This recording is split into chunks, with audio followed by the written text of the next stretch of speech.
20 calls and 28 texts that people sent each week. Fringe teenage posts that you pop up in your memories every now and again. 1 in 5 people say that they're following some sort of fitness program online. Around 85% of people say that they are aware of algorithms.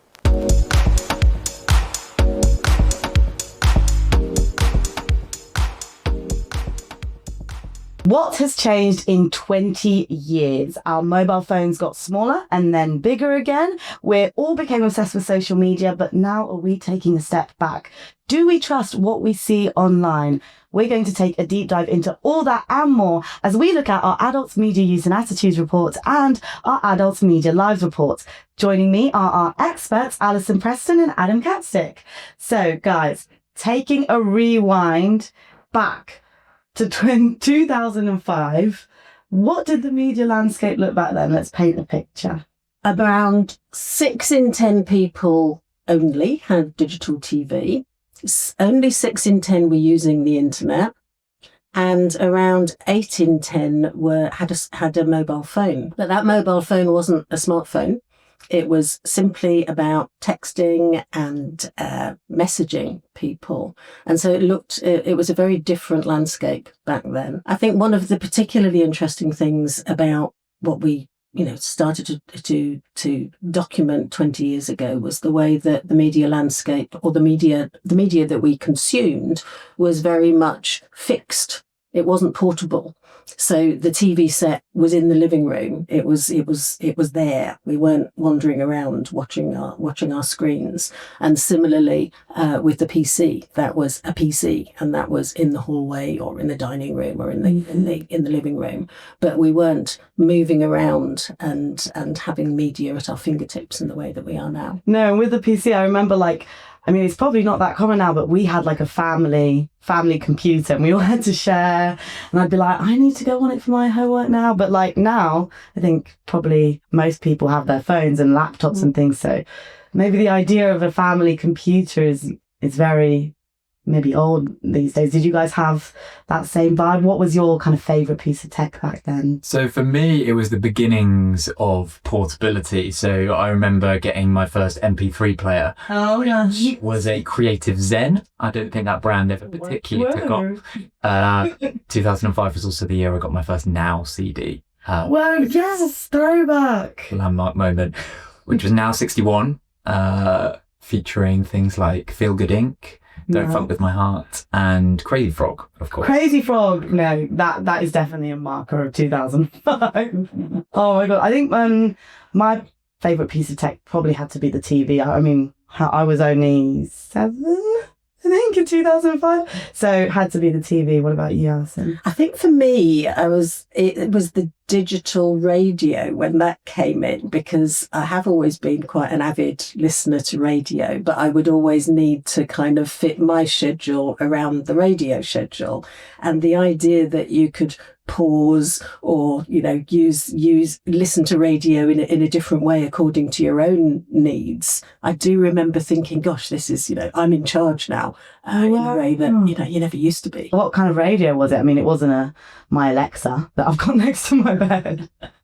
No, I'm afraid I cannot remember that. It was what brand it was, but I do just remember the kind of shiny buttons and that idea of just being able to press pause when I was, when the phone rang and I had to go to had to go to a different room back then because it was a landline and it was elsewhere in the house. Yeah, and again, so times have changed. Huge, and that was the home phone. So we computer, home phone, everything was shared. Looking at 2005.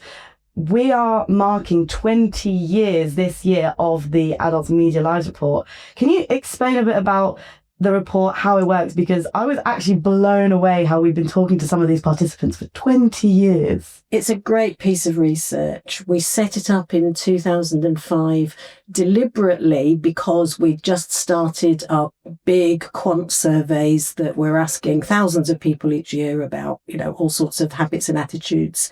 And we wanted something that would provide the kind of the provide a bit more context and a bit more understanding and have a human face to all those statistics.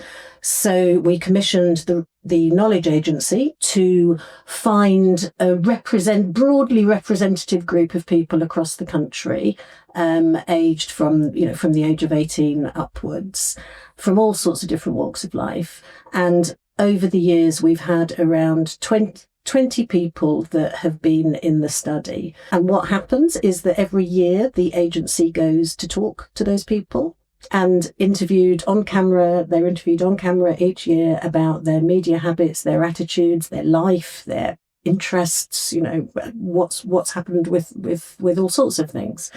And so we get this really rich picture over time of the way that, life stage happens. And so we've had people, who were school children when they were first with us, and they're now full professionals with their own families and so on. So we see the journeys that they have taken. So all those things together just make this really compelling portrait that, we all in the team are really curious each year as to see what's happened to person X or person Y. Have you seen any drastic changes this year? The big themes we've seen recently is around the kind of fragmentation of how people are consuming news and kind of polarizing views on where they get their news and what they think about different sources.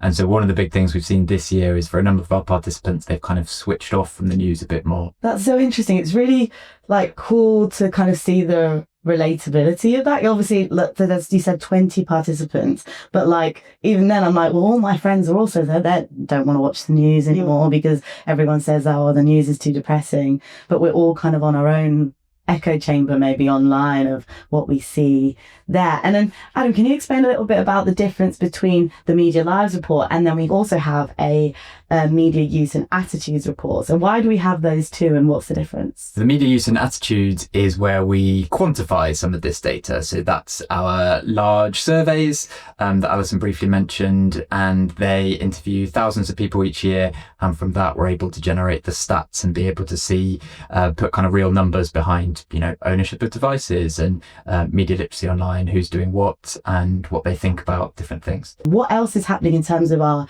tech use compared to in 2005? Are we still kind of chasing the latest gadget, or what's the vibe now? So we've seen an interesting shift kind of over the years we went through maybe a kind of a middle period from 2005 to 2025 where the latest gadget was very much the thing to have. We're now seeing a bit more patience, I guess, with a number of our participants, where particularly if you take something like phones, they don't feel the need to constantly be going out and getting the latest device. They're maybe holding on to their current device a bit longer. They're buying refurbished devices because they just don't feel the advances in tech have been quite the same and they haven't put the same amount of value on that.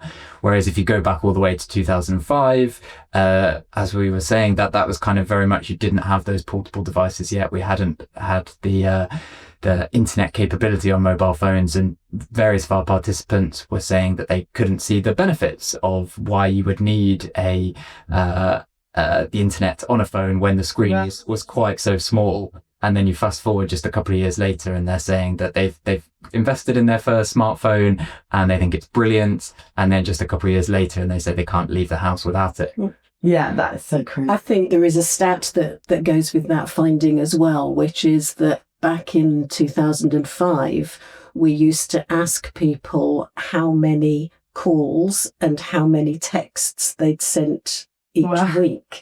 And, and obviously people can't be absolutely precise about it, but nonetheless, I think the average was around 20 calls and 28 texts that people sent each week. But, you can imagine today the idea that you would even ask or be able to count the number of messages that you send on a weekly basis. So that, that again is a stat that really brings home the extent of change that we've had over this last 20 years. We heard quite a few participants describing how much of their daily life is now run by apps. And we had participants describe that there's literally an app for everything. So whether that be kind of paperless ticketing or health tracking, even things like paying by parking, which is something I ran into this weekend when our local dog walking spot, all the physical machines were barriered off and you have to scrabble around to download the latest app. So yeah, all different manner of things are being done by apps now. And I think that's the big thing that stood out to our participants. There's some frustration with the sheer number in terms of, having to get like a different one for each rail company or a different one for each, concert ticket that you want to get.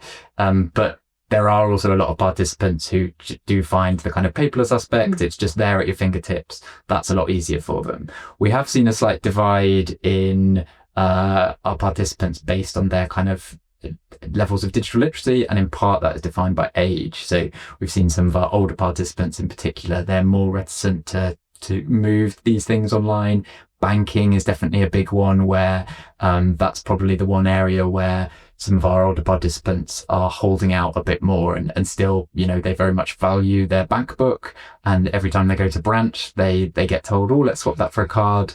And we've got one participant who would just say, no, I know what I'm doing with my bank book. I don't trust that online. I worry that, everything could all be gone with the touch of a button. One of the stats that stood out for me this year in terms of, what people are doing online is the fact that 1 in 5 people say that they're following some sort of fitness program online, which is pretty, I would put that pretty high. And, again, compared to, sort of over recent years, I think that certainly that kind of well-being element of, being able to use particularly your phone for all sorts of fitness and well-being activities is certainly something that has grown quite a bit. You mentioned digital literacy. Could you just explain what digital literacy means and what like media literacy means? I know there's a difference between the two. Being media literate is about being basically savvy and aware online. It's about kind of knowing what to trust and why, and what to engage with and why you're doing that as well, and not putting all your eggs in one basket either, but having more of a balanced approach. It's particularly linked to a number of aspects of the online world which are about critical understanding and critical thinking, and having again this kind of savviness about the material that you're dealing with, that you're interacting with, particularly online.